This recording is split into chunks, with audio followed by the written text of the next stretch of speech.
everyone. Hi, everyone watching. Daniel DME, a journalist at Tech Cabal. Tech Cabal is a leading publication on the impact of technology in Africa. With me here are two other members of this panel session where we'll be talking about building a sustainable smart city for Africa. A number of other panelists will be joining us shortly. I will just briefly introduce them and let them answer the first question again. So we have Mr. Emmanuel Edward, who is practically living and building a smart city in Dublin, Ireland. He has pretty much spent the last 13 years working on innovative and novel products for international companies. While you have also Mr. Ahmed Abdul Wahab. He has been at the moment he is currently the founder and chief executive officer of Enalid Egypt. Enalid in Egypt. He is passionate about smart technologies and he has a very good and robust background in telecom space. All right, so having said that, I'll just jump right to the first question with this preamble. So we're talking about smart cities in Africa, how to build sustainable smart cities in Africa. And so far, at the moment, there are about 4 or 5 smart cities in Africa. You have the Eco Atlantic in Lagos, where I'm at. In Senegal, you have the Econ City. In Kenya, you have the Konza. In Ghana, you have the Hope City, and quite a number of others. But none of these cities, so far, well, we can say they are still trying to live up to their potential. So we're here to learn about, what would make them, live up to their potential. And the first question, I'd like to ask is, what are smart cities to you and what stands out for you? So I'll start with Ahmed Abdul Wahab. Yeah, let's just go again. Okay, let's say that smart city can be seen as a redevelopment of the normal city using the information and communication technology to enhance the performance and quality of urban services like energy, connectivity, and utilities. We can create efficiencies, improve sustainability, and create economic development to enhance the quality of life of the citizens, the people living in the city and the people working in this city. So we can combine and share the data sets captured by the connected infrastructure, people and vehicles, because it depends on people as well to share their information, to generate new insights and provide common services that enable citizens to access information about the city services and move around easily, and also improve the efficiency and enhance the security of the city. So we can see that the smart city is a new era and a new transformation, and you can see that it's the next chapter for the IT industry. And can be seen as IT as a service, not only infrastructure. All right, awesome. So many things were touched upon, from connectivity to making use of data to improving lives. That's a very brilliant definition of what smart is about. So Emmanuel, what stands out? Yeah, I agree with what Ahmed is saying. At its broadest base, a smart city is it's kind of harnessing technology to improve the living conditions and working conditions in your urban area. And obviously, the term is kind of spread a bit wider. It's where any sort of area where people coalesce and there's a density of people, you have this underpinning of whether it's your internet connectivity and other sort of technology suites on top of that to improve, conveniences, efficiencies, everyday sort of day-to-day living and how you go about your day. It's almost, in an ideal world, it'd be seamless in the background. It's just smooth sailing. That would be the pinnacle. So I think what stands out for me the most is that it could sort of transform the broader space of society, because this trend of this rural to urban migration, especially in the likes of Africa, where most of the opportunities are always tend to be coalescing around city centers and urban areas. So transform the lives of millions of people coming in, as they work and play and live. All right, awesome. I decided to try to take some notes because so many key things said, from rural urban, migration to transforming lives. But yeah, I also had connectivity, internet, just making lives of people better. So from definition both of you have given me, it's one thing that stands out is that smart cities are here to make lives of people better, right? But then there's a question that I have, before I get to that, lest I forget. So one of our panelists, Mr. David Adio Amos, he wasn't sure he'll be available, so he sent in his response. So I'd just like to read his response to this question. So according to him, a smart city is a strategic innovative system that uses advanced technology to achieve the 17 sustainable development goals of the United Nations for everyone. So the higher the number of SDGs, sustainable development goals achieved, the smarter the city. And according to him also, he believes that the first and foremost impact of technology should be to positively transform lives of people suffering in poverty. Three things stand out for him. You have the fact that there should be a green smart energy grid that ensures constant round-the-clock electricity supply. So there has to be power and has to be renewable. According to him, there has to be a digital database that connects talents or talented human beings to impact opportunities, right? So there has to be information. And lastly, with all this information, you should be able to build an information modeling that ensures that you can sort of match the data with the infrastructure to ensure that everything runs smoothly. So yeah, that's about that. That's what stands out for David Adio Amos. Next is something that I thought about, a question that came to mind. So and this will go to Ahmed, right? Why do we need smart cities? Why? Why? Let's look at the why. I've heard it will make lives better, but why? Just let's look at why. Why do we need smart cities? Well, yeah, that's a good question, but we can tackle this question and the answer of this question from different point of views. Let's take the point of view for the developer, the real estate developer, the company that construct the city or the private compound.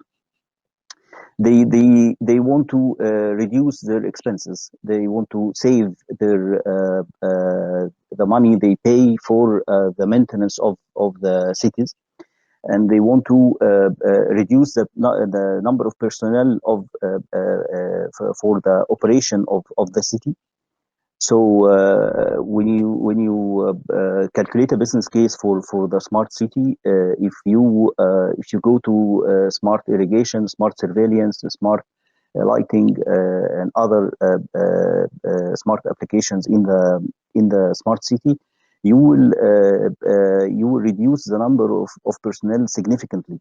So so the first point that they want to save and the money they pay, and to inject this money to extra projects they would do. In Egypt, as an example, the unit owner, the citizen who pays for or purchase a unit to a villa or an apartment, they pay 10% of the whole contract, the whole price, the unit price, for maintenance, and this is deposited in the bank, and the real estate developer, they pay for the operational expenses from this deposit. So the real estate would like to save or reduce the costs or the operating costs to increase their marginal profit. And also we can see from point of view of the government. The government would like to get the same gains as the developer if they for the public areas. So they don't want to pay much expenses for operating the city and the public areas and as well. And also they would like to save the time for any service from the inhabitant or the citizen would pay. Saving the time for services, public services, it can increase the productivity for the people. From the another point of view, the point of view of the city resident himself, they would like to ease their life. They would like to get all the services from a mobile application. They want to book the service and pay online. They want to calculate the time, the waiting time until they get their turn, the distance and the time to reach the service. All these aspects can be reached by using the smart city applications.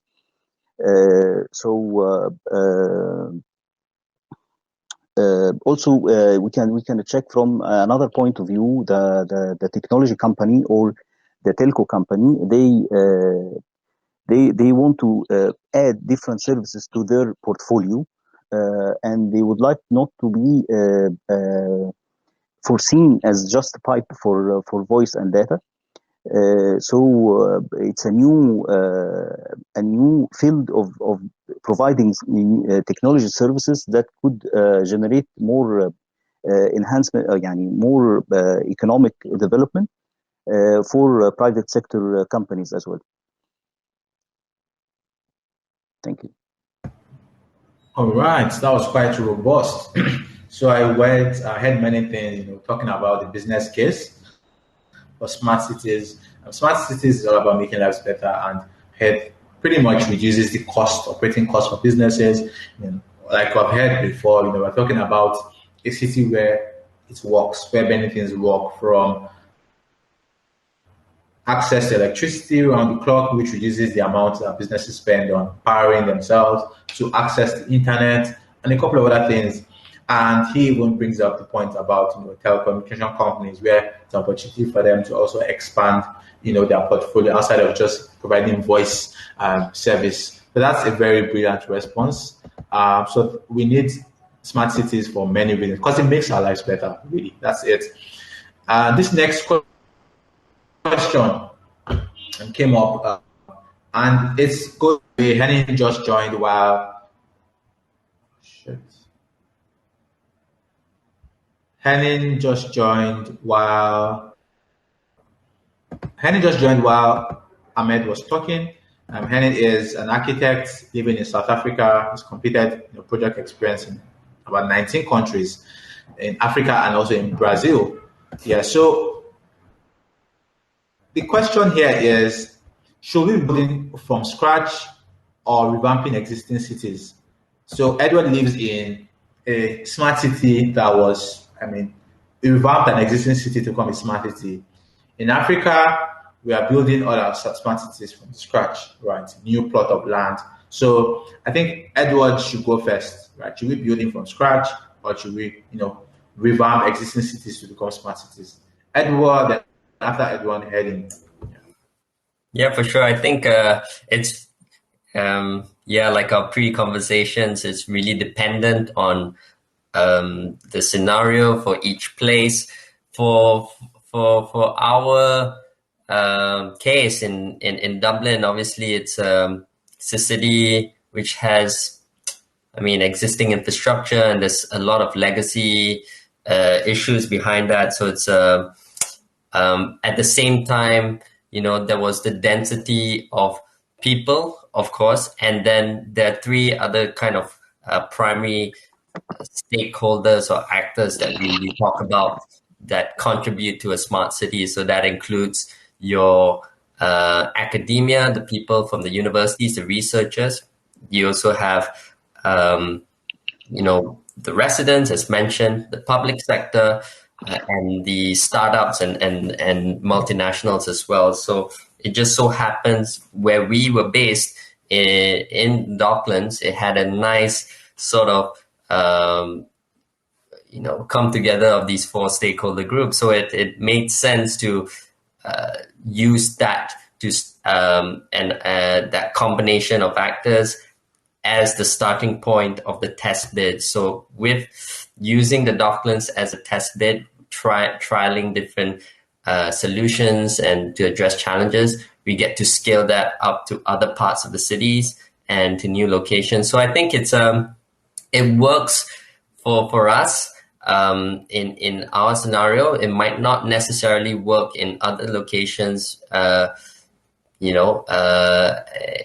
in different parts of the world and Africa. But I think that's the beauty of smart cities, that it's always about localization and tailorizing what you need for an area. There's obviously pros and cons to having a greenfield new site or going brownfield to existing legacy stuff. Like for us, there's a lot of heritage lampposts and stuff like that where we can't use for smart lighting because, they have heritage status. So, obviously you won't face that in a new city where you can get all the snazziest sort of new installations there without a problem. But at the same time, of course, starting from scratch you need the right sort of consortium, the right kind of funding backing and frameworks, and a long-term goal to make that smart city relevant and part of the fabric, and not to put it another way, like a white elephant sort of project where a lot of money has gone in and it's not given that impact with the sort of opportunities and people coming in to make it, reach its potential. So yeah, plenty of crisscrossing, and I think we'll see a mishmash of this as we move forward, like, new cities coming up and building on top existing of older cities as well. All right, awesome. That was quite a good one. It was probably easier to do that here because of existing infrastructure. But Henning, I'd like you to hear your own points. Should we?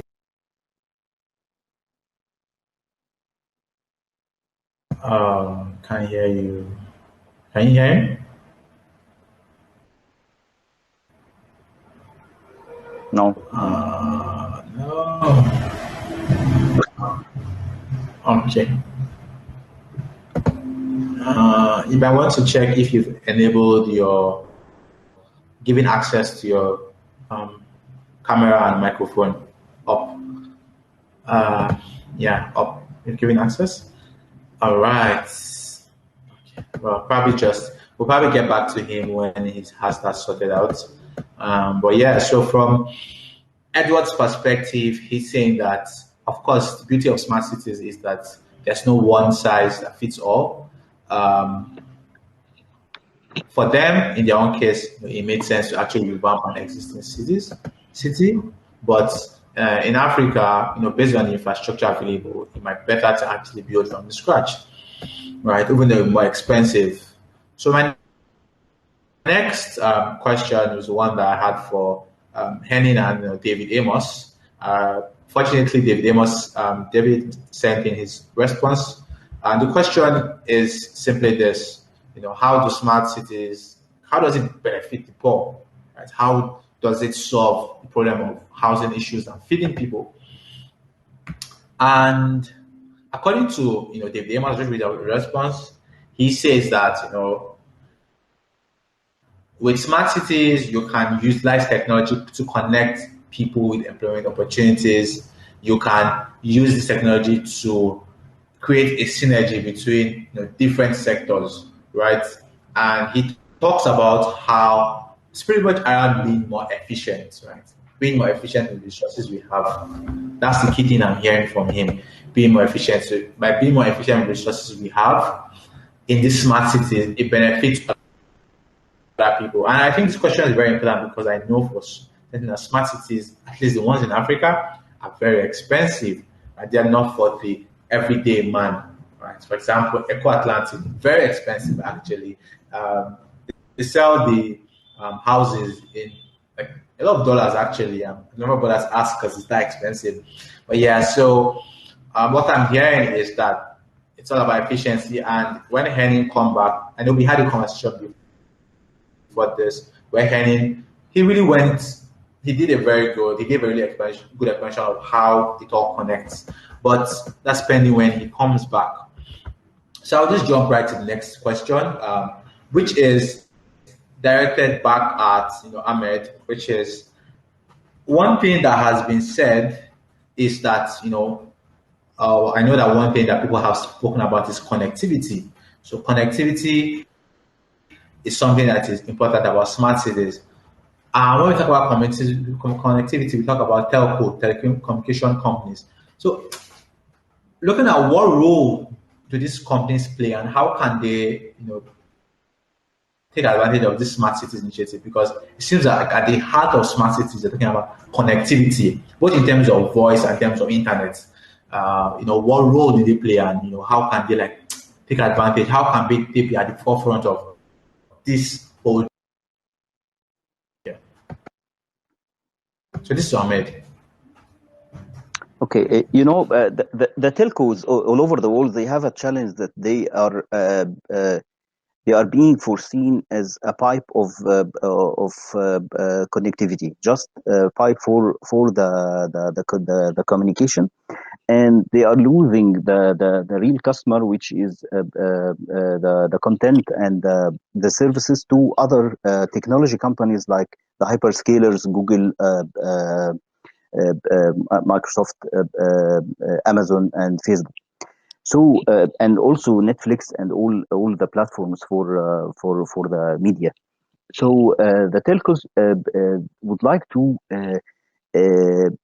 change their or transform from a telco operators to technology company in order to compete on the content side or on the customer side, let's say. So the smart cities is one of the application or services that could be a good part of the portfolio, the new portfolio for the telcos. The smart city, they need real-time data for life critical applications. They are data intensive because there are a huge number of sensors and sending a huge number, need huge bandwidths. And also the machine-to-machine applications, they have latency sensitivity. The delay should not be or should be within limits. So all these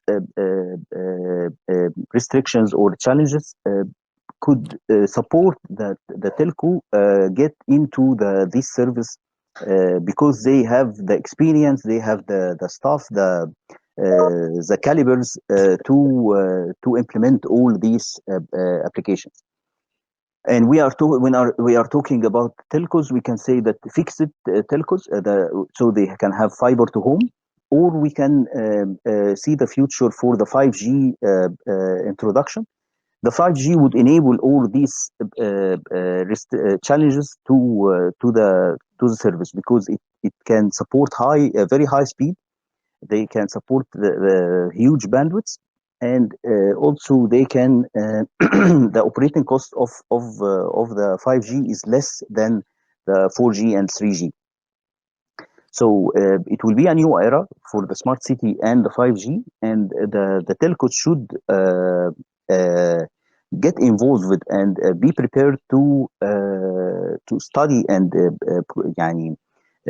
develop the services for the smart cities. And I see there may be like a game between the real estate developers and the telcos.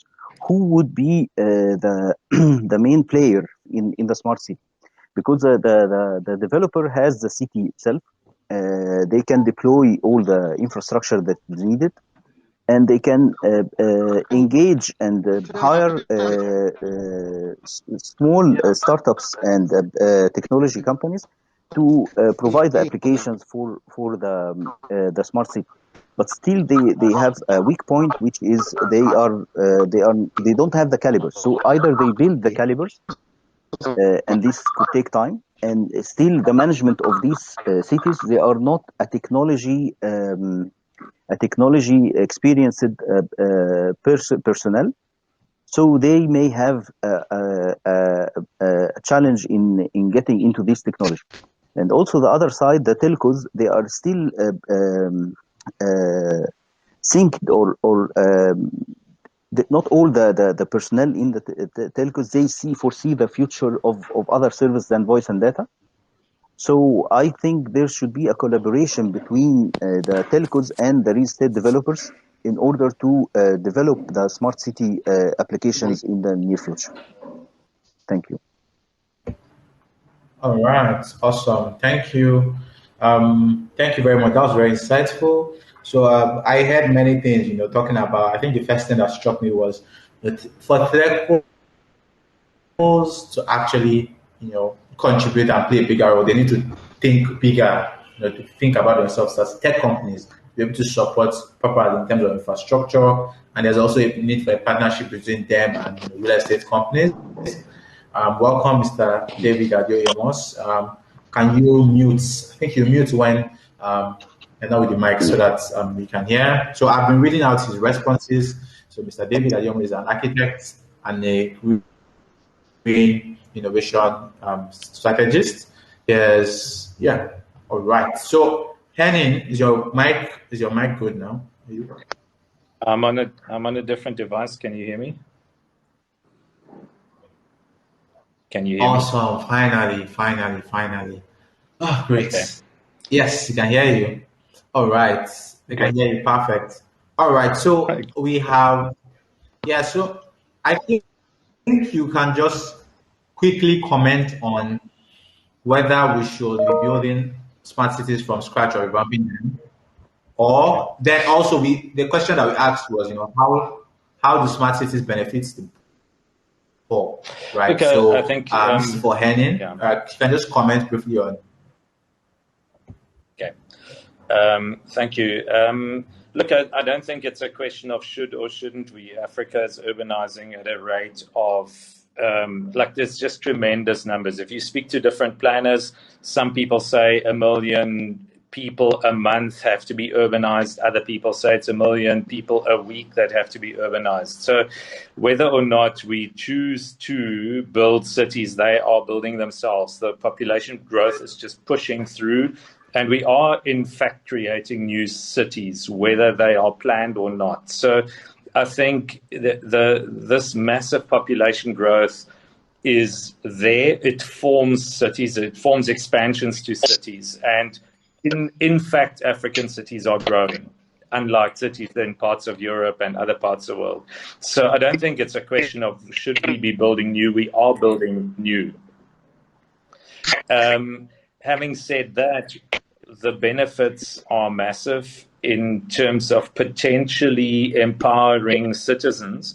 The question is whether governments across the continent want powerful citizens.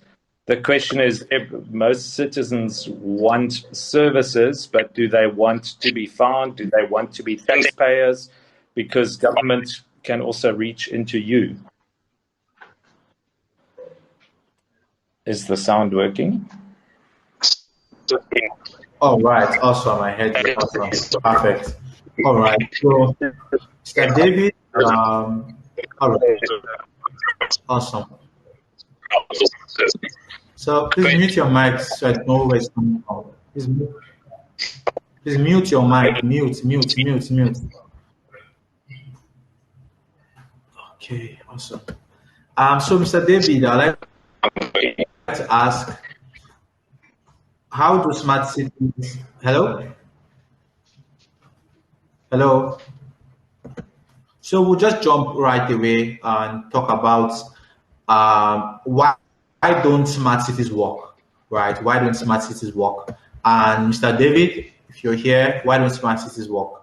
Then Ahmed, you just comment on that.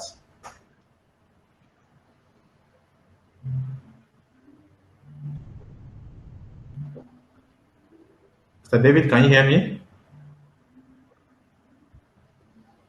Why don't smart cities work? Ahmed, I think you can start talking. I mean, I'll just find out. You hear me? So why don't smart cities work? Okay, Yes, let's tackle the challenges we face for deploying smart cities. We can take the existing cities first. Introducing smart city applications in existing city may face some challenges for the connectivity.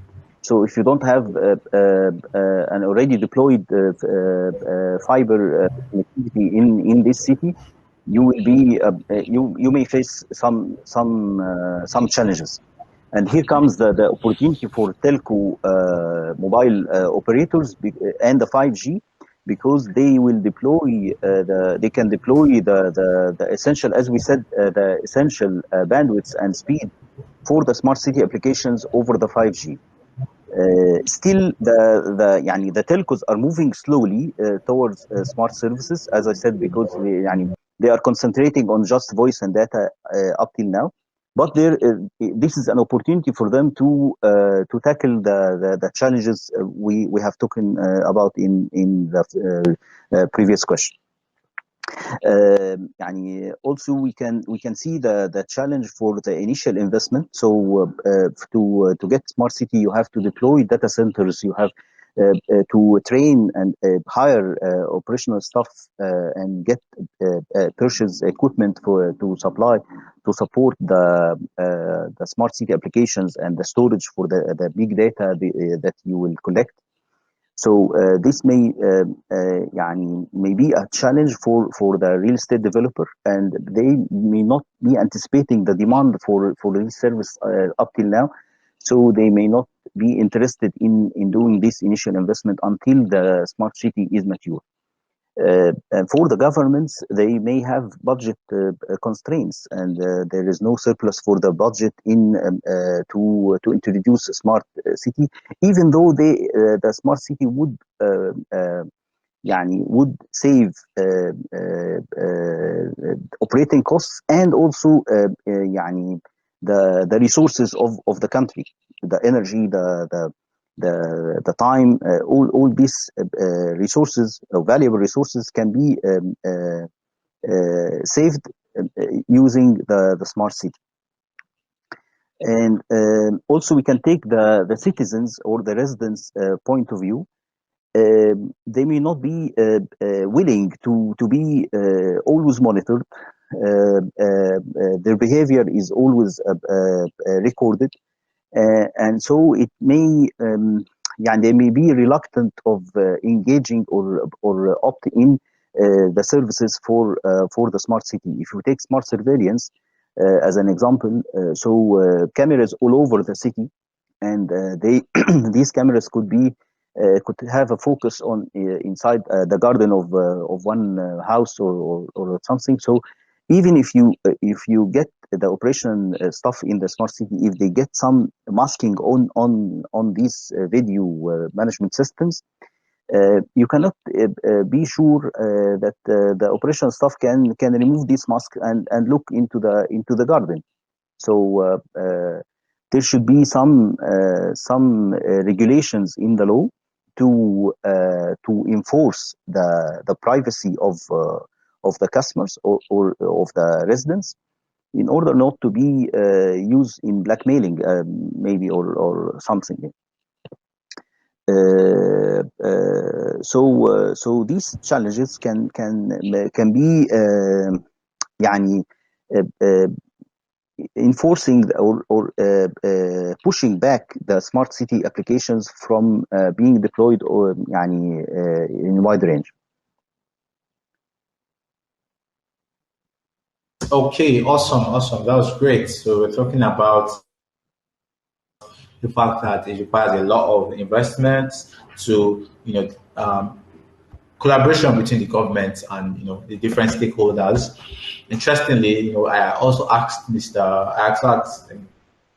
David, like, who just dropped off the call, what he thought about it, and he said that major reason why smart cities don't work is because there's a lack of synergy between government and corporate organizations and the general public, right? So, because smart cities require the cooperation of everybody, everybody's involved in this. Yeah. So, moving on to the next one, I'm just going to merge these two for you, for Edward, because we're a bit running, behind time. So Edward currently, lives and runs a smart city. So what's it like collaborating with big tech companies in building a smart city? And what has been your approach in educating and engaging citizens?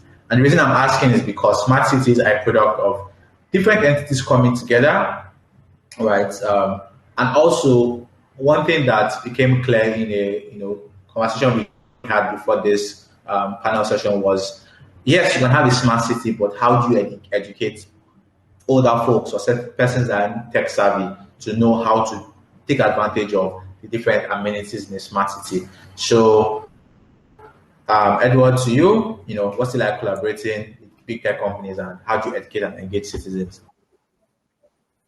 Sure, I think the big tech companies, they definitely play a role, and for better or for worse, they have such a big presence in our lives at the moment. We rely on them a lot in our day-to-day, and so they definitely have a big impact. So I think in terms of the different stakeholders and how they collaborate, we sometimes, if you look at the two stakeholder groups of the public sector and even residents, they may come up with the challenges that are being faced that need addressing, but they might lack the skill sets or the talents or competencies to address those challenges.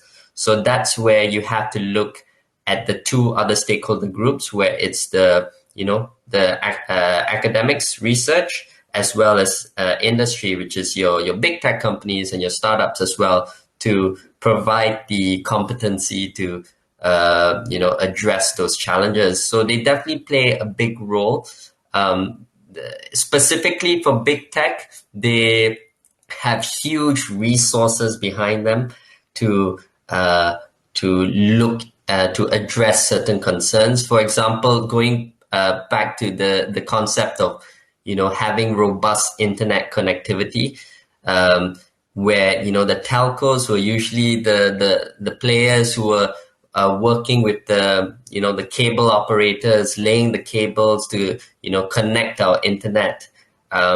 You see the big tech companies coming into that as well, and they are laying their own sea cables and their own sort of connectivity. Even in Dublin at the moment, where we have a project under this umbrella called Telecom Infra Project, and they are a global network group proposing open networks. So they call it Open RAN, so Open Radio Access Networks. This is a modular open source approach where you can not have to rely on certain closed systems, on hardware and software, and you get to have this interoperability between different telco providers and system integrators. So they TIP, as they're called, is well funded by Facebook, for example, and obviously these big tech companies have a interest that there's pervasive internet coverage, that they can reach more customers, and now they are putting their resources behind that as well. So it's definitely a big impact working with big tech, but you have to, there are the pros and the cons. You want to balance that out. You need different voices to come in. Again, you bring your residents front and center, your startup companies, because again, you want disruptors to be able to come in to have a play and a go at the slice of the pie so that they're not squeezed out in terms of competition. And of course, the public sector as well, to be keeping up with the times, in line with legislation, so that, you don't get caught out, as technology always tends to run ahead of legislation. This is something that governments and have to be aware of so that they can keep in line with the times. So I think it's a multifaceted approach, and there's no denying that that big tech will always be involved in what we're doing. But we have to also kind of balance that with the different views, competencies, and contributions from different groups.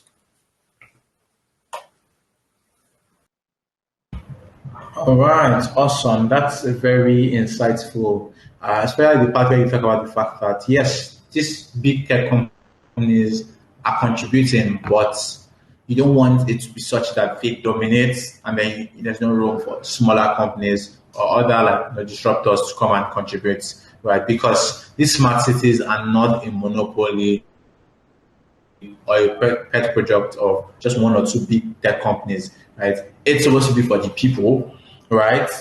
By the people, in quotes. Yeah, so that's definitely a very good one. Yeah, so my last question I have, which for Dave, is for Henning. Well, I guess if you want to answer to, you can. Before we see if we can take a question, is what's the most successful? So we talk about smart cities and how we haven't seen them work in Africa due to many reasons. So I'm asking, what's the most successful smart city you've seen, right? So Henning, I don't know if there's any, but yeah. I think it's so much an emerging. So successful? I think it's so much an emerging landscape. I think it's difficult to pinpoint, certainly on the African continent, which is really my terrain where I have a bit of knowledge. I think it's an incredible catchword that's being thrown around everywhere. Every mayor is onto it. Every local politician is onto it. And I think it's partial, it's fractional successes. I don't think there's a city on this continent that can call itself a smart city. I think across the world there are pockets of this kind of excellence, but I think it's hugely ambitious. I'm not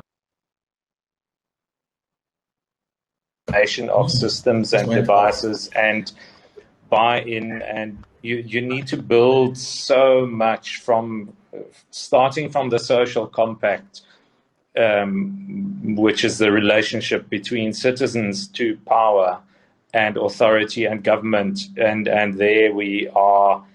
Let's say that the trust that is required to believe that government is benign, and that observation of you as a citizen is in your interest. I think certainly on the continent, I'm not sure that the trust is there.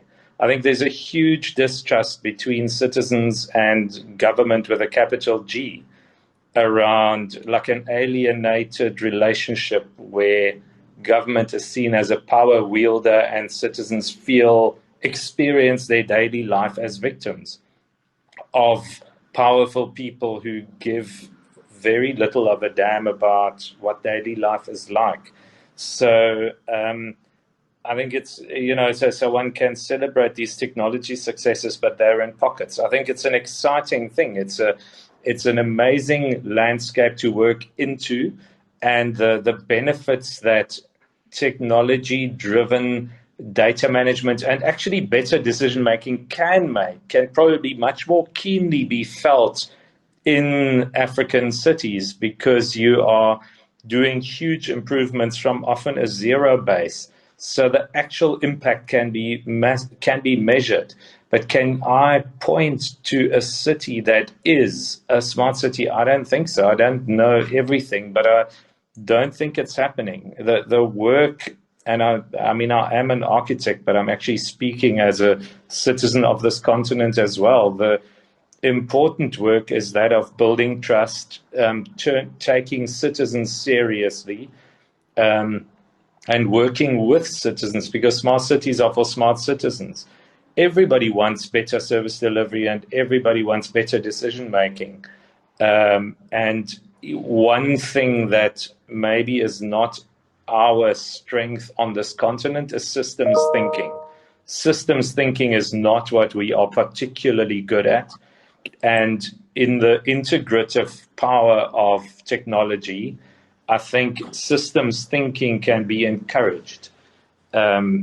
So I'm giving you an evasive answer, but I do think that the real benefits are that decision making can become more integrated, less partisan, less discriminatory, because at the moment power across the continent is being wielded mostly in a discriminatory way, and in that the poor who have no agency and often don't even understand choice. I mean, just understanding the concept of choice and understanding agency, feeling that as a citizen you have the right and the power to demand service delivery, is revolutionary in many cities on this continent.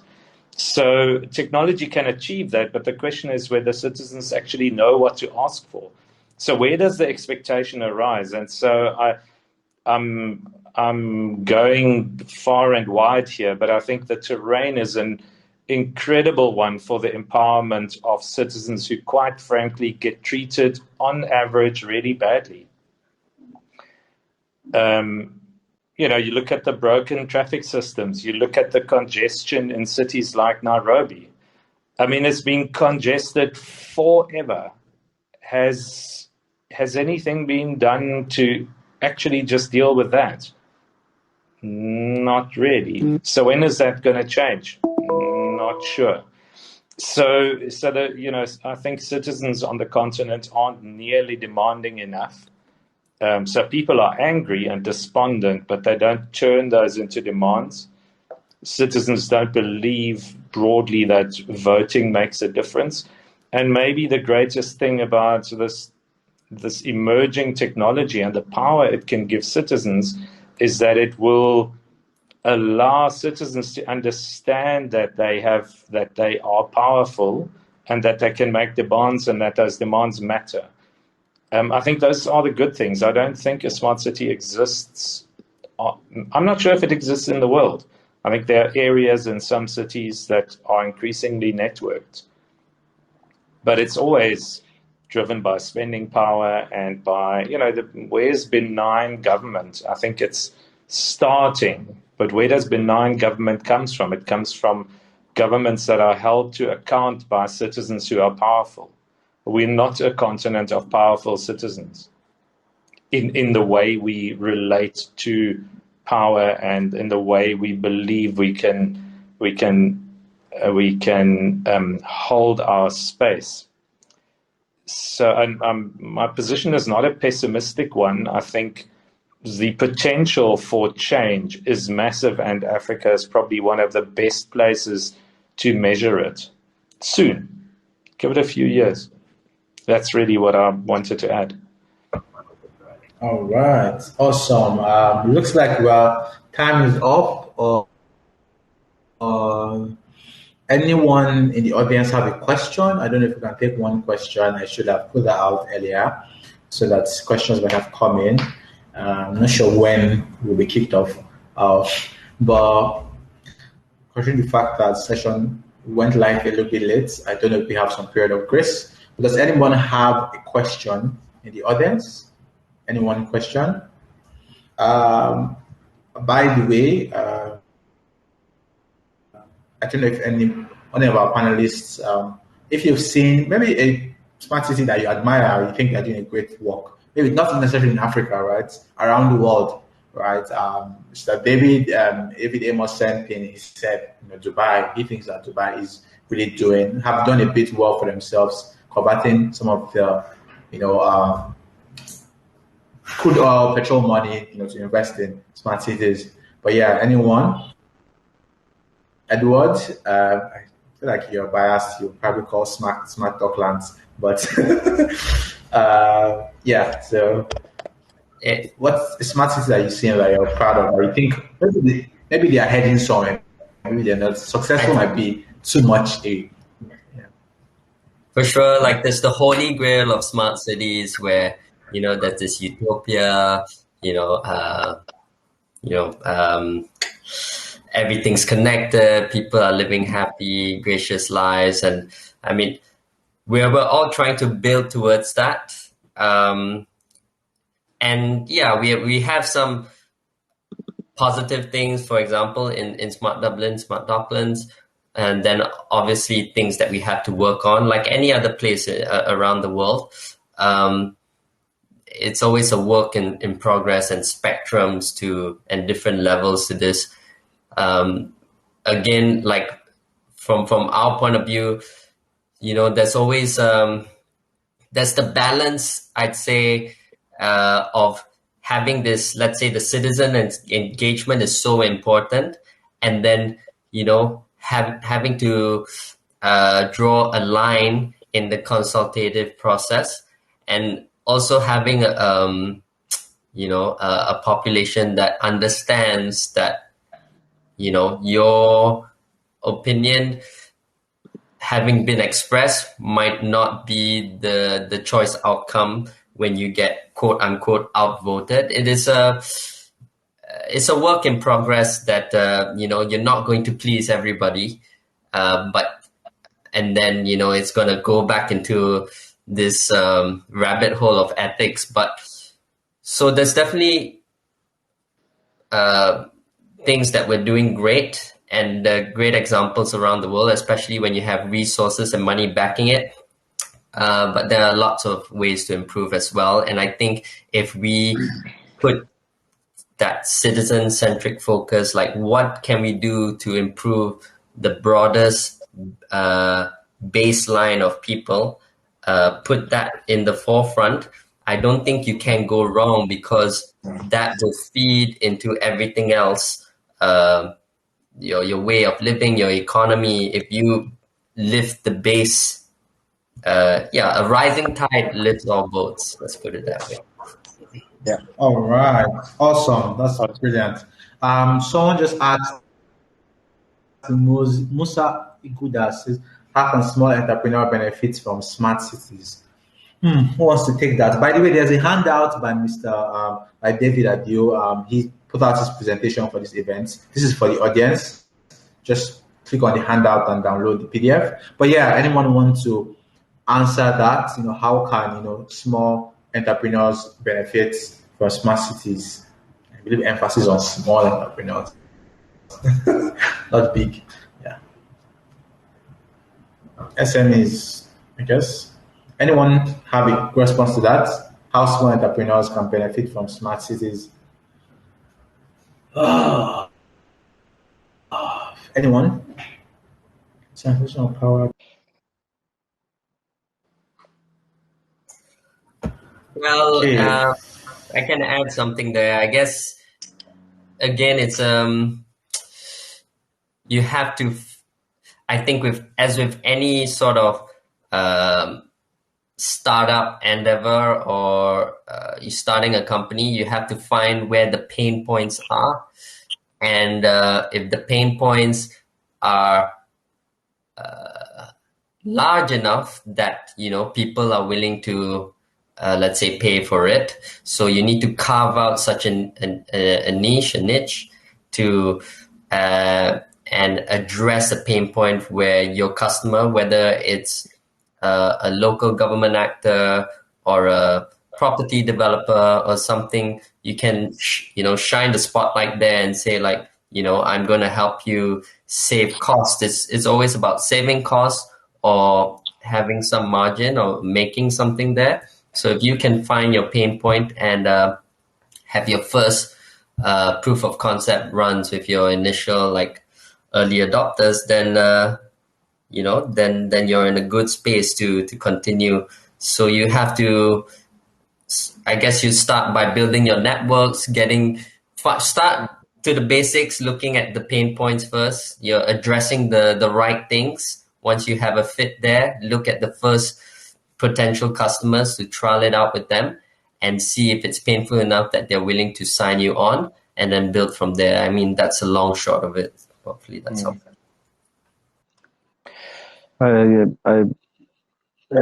want to add that for the entrepreneurs and the startups, whenever there is a demand, there should be a supply response. So currently we have many smart applications and entrepreneurs and startups that are working on smart applications and smart city. You can say part of the smart city applications.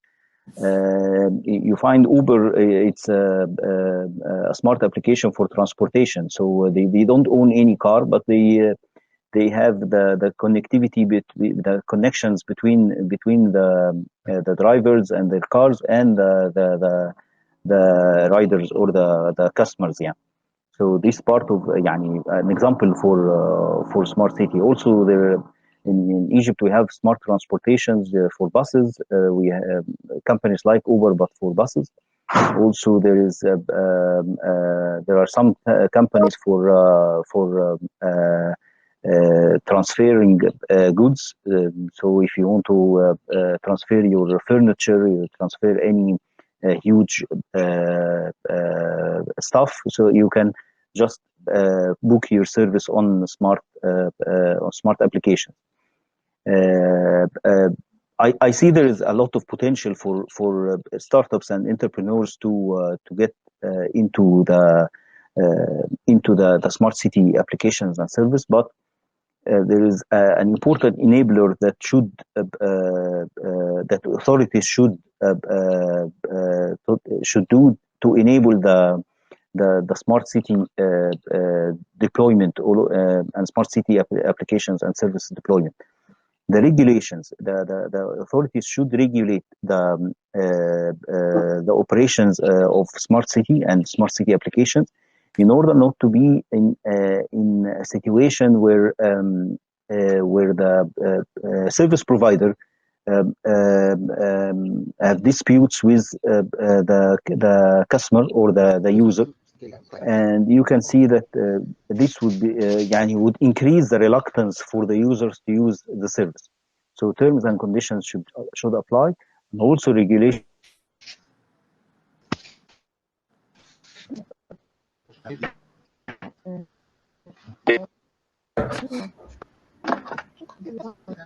Awesome. Okay, so thank you very much. That's very insightful. I don't think there's any other question. The organizers just contacted me. We have come to the end of this panel session. It was very insightful.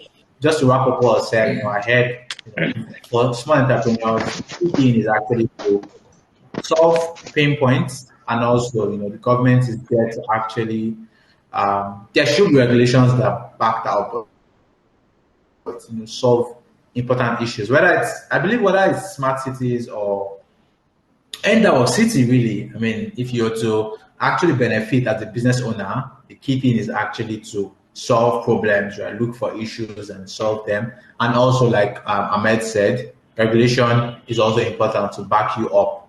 All right, everyone. So thank you for joining this session of Smart Cities. Thank you, everyone.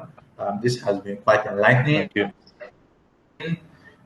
Good to anyone there. All right, thank you very much. I believe. All right, bye. Thanks, Daniel. Thanks, everyone. Thank you. Bye.